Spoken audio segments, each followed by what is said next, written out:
IELTS এ যদি তুমি ভালো করতে চাও একমাত্র মডিউল হচ্ছে লিসনিং, যেখানে তুমি সবথেকে টপ মার্ক তুলতে পারো। ইভেন তোমার অরিজিনাল বা অ্যাকচুয়াল স্কিল যদি অনেক খারাপ হয়, বুঝাইতে পারছি বিষয়টা? ধরো তুমি বাকি তিনটা মডিউলে 5 এর বেশি পাচ্ছ না, স্টিল লিসনিং এ টপ মার্ক করা উচিত বা করা সম্ভব। কথা কি বুঝাইতে পারছি? তাহলে টপ মার্ক করতে হলে কি কি পয়েন্ট মাথায় রাখতে হবে? অনেকগুলো, যার মধ্যে প্রথমটা রয়েছে কি কথা কি বুঝা যাবে, মনে থাকবে। এরপরে আসো, এরপরে যে ব্যাপারটা দাঁড়াচ্ছে সেটা হচ্ছে আমি, তুমি, আমরা। আমরা ইংলিশে যখন কথা বলি কতগুলো লেটার ইউজ করে কথা বলি? ইংলিশে কতগুলো লেটার ইউজ করি? 26টা লেটার ইউজ করি, তাই তো? তার মানে এ টু জেড পর্যন্ত 26টা লেটার ইউজ করে আমি, তুমি, আমরা কথা বলি। বাট অ্যাকচুয়াল ফ্যাক্ট হচ্ছে আইএলটিএস লিসনিং এ ওরা 26টা লেটার ইউজ করে কথা বলে না। তাহলে কতগুলো করে?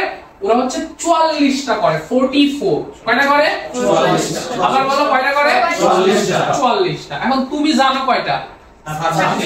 আর বাকিগুলা কি তুমি জানো? তাহলে বাকিগুলা যখন বলে সেগুলো কি তোমার মাথায় ঢোকা উচিত না বের হয়ে যাওয়া উচিত? তো সেটাই তো হয়, তুমি তো ধরতেই পারো না ওইগুলা, তো তুমি মন খারাপ করো কেন? তাহলে তুমি দেখো, তুমি কিন্তু তোমার রোগ ধরে আগাচ্ছ না, তুমি শুধু বারবার বলতেছো যে স্যার আমার এটা ধরতে পারতেছি না, এটা ধরতে পারতেছি না।